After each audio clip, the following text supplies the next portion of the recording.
This is the brand new Norn Emissary kit, and I'm going to find out today just how big it is as I build it. I'm Murray, and it's tabletop time. So Games Workshop has sent us all these new kits in the brand new Tyranid range, but Murray has dibs on the Norn Emissary. So once Murray is done with his conversion, we're going to go ahead and check out some of these really cool boxes. And show you what's inside. But we better get this Norn Emissary over to Murray. During the spectacular reveals that we had earlier this year of the battle line units of the Tyranid army, we got this beauty, the Norn Emissary or Assimilator. Resembling a Hive tyrant in all but name, these big creatures lead your armies to victory, and there's been a little bit of contention and questioning among the community. Exactly how big are these? They were described as being taller than an Eldar Wraith Lord. There's some sources saying that they'd be nearly the size of an Imperial Knight. Let them fight. And, well, we've got a wealth of superimposed images that sleuths on the internet have tried to deduce just how tall these monsters are. But how accurate are these images really? Can a banana truly be used as a controlled unit of measurement? Well, today, hopefully, I'll answer this universal quandary once and for all. No, I'm not going to find the medium length of a banana. I'm going to build this kit and have a little bit of kit bashing with it to forever answer just how tall it is by the additions I put on it. Let's go! Upon opening up the box, I'm confronted with two very tightly packed sprues. These look fantastic, and what I feel is quite a large-scale instruction manual. Usually they're about half the size of this, but for a large kit, I appreciate this. However, one thing I want to immediately comment upon is that all of these pieces are really nice, big, and chunky. I love seeing that on a sprue. Getting lots of tiny little pieces that have to come apart and clip together really awkwardly and is really fiddly is a huge annoyance to me personally. As is more or less standard with Games Workshop kits these days, the mold lines are almost invisible. Even with these organic flowing lines, they're really easy to get rid of and otherwise just pretty easy to hide. One thing that did leap to mind while I was constructing this is that it actually felt less like a Warhammer kit and more like a Gunpla kit, in that these big items just sort of clipped onto each other, overlapping and obscuring the last one. Like you're building a big mech. I suppose technically this may as well be a big mech, a big fleshy mech. And it was extremely satisfying to have all the pieces click together nicely as they slotted into place.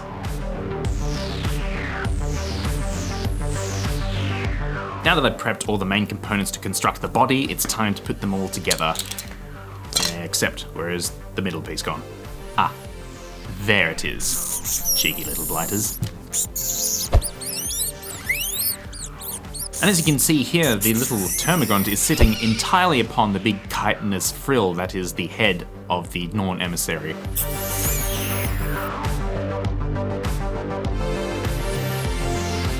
And now we simply slot all of the arms into the body. I'll take that.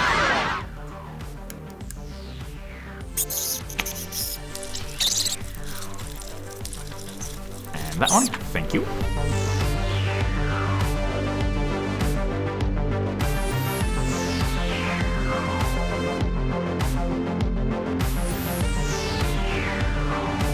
Then the large base going together. It really is nice to have a huge scenic base for something. Now it's time to show off our monster.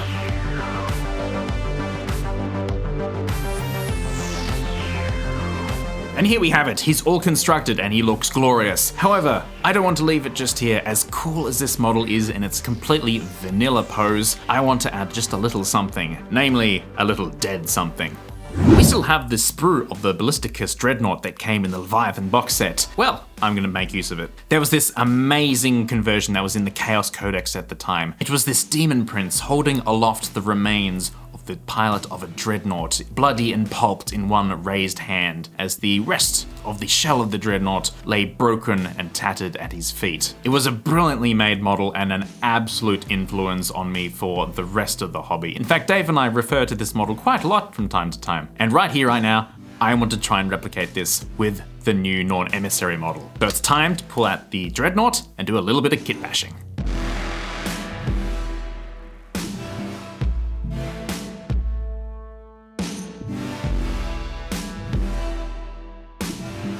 So I've just finished building the destroyed Dreadnought, and it's time to glue it onto the base and sort of sculpt that up around to show the impact of the Dreadnought falling onto the ground, you know. Very cinematic event. However, the next stage in this conversion is that we are going to need a dead pilot from the Dreadnought, and I'm going to resculpt the Norn Emissary's hand, sort of flip it around so it's palm up, gently cup the deceased pilot, claws digging into it, and all sorts of horrible fluids dripping down into the now empty sarcophagus. So that is going to be my next stage of the project, and I'm going to split the workload. I'm going to work on the Dreadnought body, while Dave is enlisted to work on the Dreadnought's actual body. Yeah, let me finish putting transfers on the Cities of Sigmar first.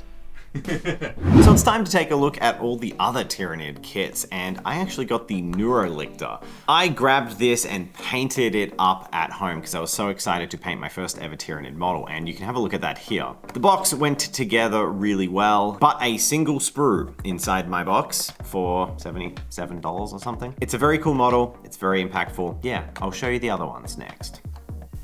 Speaking of the Death Leaper, we have the Death Leaper. So this is actually a reimagination of an old Tyranid character. It looked like this, and now it looks like this. Murray and I both were excited to grab these kits and tackle into them, so unfortunately we were very clever and didn't film any of the opening or anything like that, because we did paint them at home. But it's time to look at something I'm interested in, the Gene Stealers. Let's open them up. Gene Stealers to me have always been both iconically 40k and also hideously ugly. So I'm interested to see in person what they look like.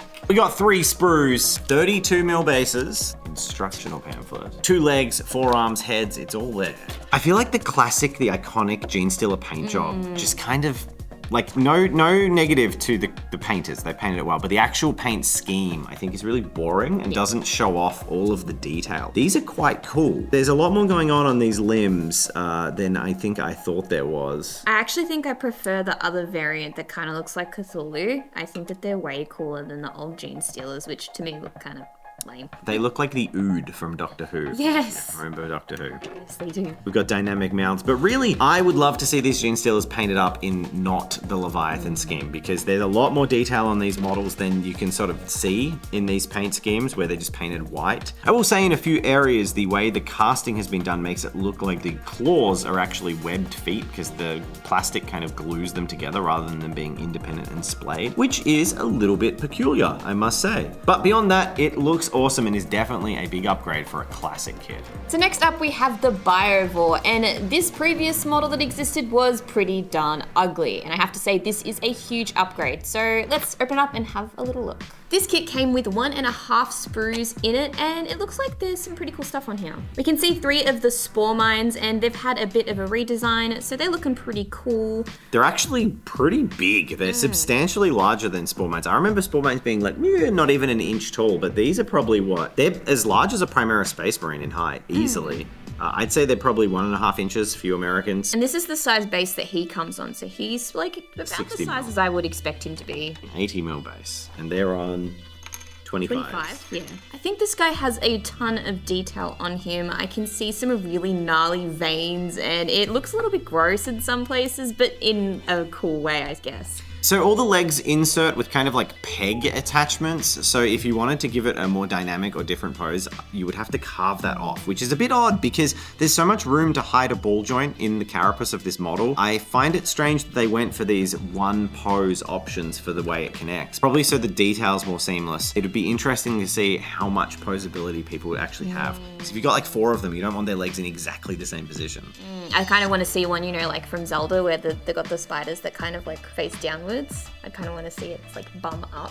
That could be really interesting. See what you can do out there, converters. We don't got time. Lastly, we have the Lictor. We did also get sent the Hormagaunts kit, but Murray snaffled it up immediately because he's been waiting for them for ages, and we now don't have it. It's gone. The Lictor! Now, this Lictor looks quite posable just from the back of the box, which is very cool.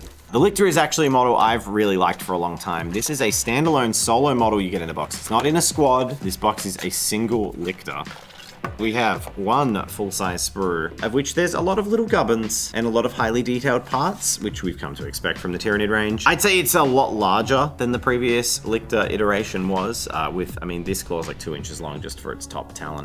There's 3 distinct poses in this box for the legs, and then you have what looks like a lot of posability on the claws and how they attach, which is really cool. Yeah. So that means with the claws up top, the arm positioning, and the leg poses, you should be able to make a bunch of cool combos. And you'll probably even, with some clever terrain building, be able to mix and match the legs as well. See, because the legs just attach to the torso, so you'll be able to use like this left leg and that right leg, probably, although they won't sit flat, so you need to build some interesting terrain. This is cool. I like the Lictor. This is probably my second favorite in the kit. The Neuro Lictor was my favorite. So that's the boxes. There's the close-ups. You've seen the sprues. You've seen them in hand. What did you think? It's time to get back to Murray.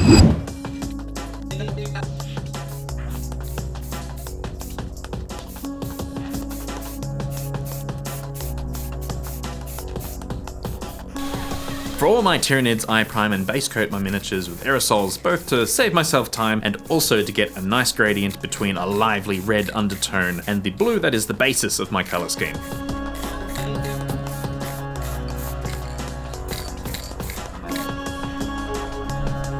Ah, yes, Murray has left me with his precious model to make some strange adjustments. Yes, time for me to prize a Space Marine from the torso of this Dreadnought with just a little bit of converting. We actually have this little man, this little dude, this little operator guy who has been kicking around and slowly had pieces sliced off him, removed for various models. All that was left is this torso that we never really knew what we'd do with, and he'd make the perfect foundation for a heavily damaged Space Marine in a sarcophagus. This conversion was super simple. All I did is grab this, attach a Space Marine head, and then clip all of the fingers on this Norn Emissary, and then rebend them around so it looks like it's holding firmly, nastily grasping this Space Marine, this poor guy. And once that was done, I green stuffed all the knuckles to fix them up and just left a couple of tubely danglies, which Murray can paint as organs, blood, viscera, or just electrical cables to give the image that this Norn Emissary has torn this poor Space Marine from the tum-tum of this Dreadnought. Then I also quickly just throw on a Space Bear's shield and hacked together a little bit of grilly putt fur so that Dreadnought would look a little bit more bearish. About time the Tyranids got a win against the Space Marines. Is this foreshadowing for our battle report results?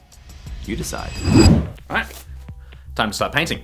I'm going to go through this part of the video fairly quickly, but if you'd like to see a real in-depth dive into how I paint each and every stage of my Tyranids, check out one of my dedicated painting videos on this channel. Links are in the description. However, that's not to say I won't give you the brief gist of it. Having established this really nice blue zenithal over the entire model, I'm going to go and start painting all the chitin. Now, for painting all this bony armor, I'm going to use an overbrushing technique, which is really just a way of making the brush glide over all of the textures, leaving some of the colors in the recesses. So I'm going to start with a dark bluey gray color, and then once I'm fairly happy with the coverage and the nice scratchy texture I get from painting like this, I'm going to move on to the next color, namely a skin color, which will give a really nice pearlescence using the exact same technique as before, but applying it slightly lighter and more sparing so I don't cover as much area. I'm going to put this paint down, focusing even more on getting a really nice texture in areas. Then I'll keep going back and forth, applying more and more of this paint to build up the color in certain areas around the edges. While I'm painting all these areas of the carapace, I'm not worrying at all about painting over some of these brainy areas. In fact, I'm going to make sure I get them entirely, as painting them up with nice bright colors will be really beneficial for putting washes and contrast paints over them later. Now, having done that, it's time to do the markings. I'm going to paint nice big angry triangles of orange, and then fill them in with a dark charcoal. This in particular is inspired by real-world insect life and all the markings you can find on their wings. Okay, I've stolen Murray's whip Tyranid, and it's time to answer the big question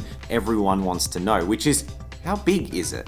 We've seen some pictures, but photography can be deceptive, so it's time for us to show you for real. As soon as the Norn Emissary was described as towering over a Wraith Lord, alarm bells started ringing for me. I didn't think it would be very big. A lot of people were hyped for a Norn Emissary when rumors were going around that it was going to be like knight-sized. It's not. But let's find out how big it is. Jen and I have got some models to compare it to. So this is an Elder Wraithlord. I painted this a really long time ago, so please don't look at the paint job. But you can see here, yeah, he is a little bit taller than a Wraithlord. But is he taller than some other models that we have? If a Wraithlord is, almost as tall as him, but quite a lot smaller, what about the smallest of Imperial Knights? A Knight Armiger. Based on the same size, you can see that the Norn Emissary is quite a bit bigger and more vicious looking, but really, we're already starting to see that not by a massive amount. Little Armiger is not that much smaller than a Norn Emissary. So I have an avatar of Kane from Forge World. Now, it's a pretty big model, but how big is it compared to the Norn Emissary? Coming in just slightly taller than Dave's Armagar is the Avatar of Cain. It's looking pretty impressive for now, but I think that there's something that might top it. So everyone was hyped that this would be the big beastie, the plastic model that puts Tyranids on the map as having a massive monster capable of going toe-to-toe with the biggest models in Warhammer 40k. Well, it could go toe-to-toe with an Avatar. That looks like a jewel. What about a real knight? As you can see, the Norn Emissary is starting to look a little bit less than impressive in my mind. I think it's gonna have its work cut out for it, trying to take down this giant Chaos Knight. And this is only the regular pattern of Chaos Knight. There's multiple taller and bigger knights available. In fact, when we're talking largest plastic kits in ranges, how do the Tyranids fare against the Orcs? As you can see, the largest plastic kits in Warhammer 40k dwarf the Norn Emissary. It really isn't as big as, well, I think many of us thought it might be. It's just a baby. So we hope you like seeing an accurate size comparison of this model next to a whole bunch of others. There's no doubt it's a really cool, impressive kit for the Tyranid range, but it's no knight and it's no stomper.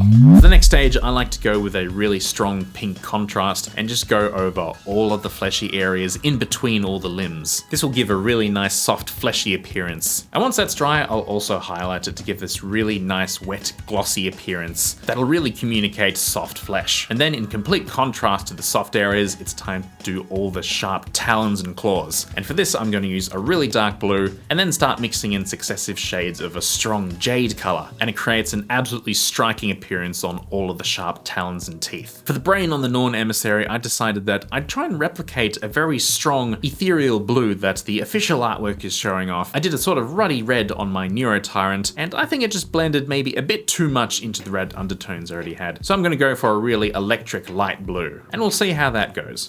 I've been painting for a while now, and as usual, I've lost track of the time and I'm seriously hungry. Luckily, I have just the thing to hit the spot. Tabletop time merch. We have a range of apparel that will fill up your stomach and your shopping cart, including our brand new shirt, Insatiable Hunger. I've actually ordered one for myself. For me. It's coming, it's mine. So slay your enemies on the tabletop and with your fine looks. But now, it's time to go back to painting the Norn Emissary and all the fun little details that are on the new model. Now what I'm going to do here is give it a nice dry brush of grey, which will give me all the highlights on these metal panels, which I can then go through and use a contrast and treat it like I'm doing a bit of a slap chop method. This will bring all the colours down and create that nice Space Bears vibe. And then after I've done all the metals and details, of course I cannot forget to do the streak and grime effect. Now for the pilot themselves, they'll get pretty much the same treatment as all the fleshy areas on the Tyranid, albeit with a good amount of blood for the blood god applied all over the model. Now once I've finished pulling back all the streak and grime effects, then once I've done the final highlights, painting in the eyes of the emissary, it's time to assemble all the bits together and have some grand reveals.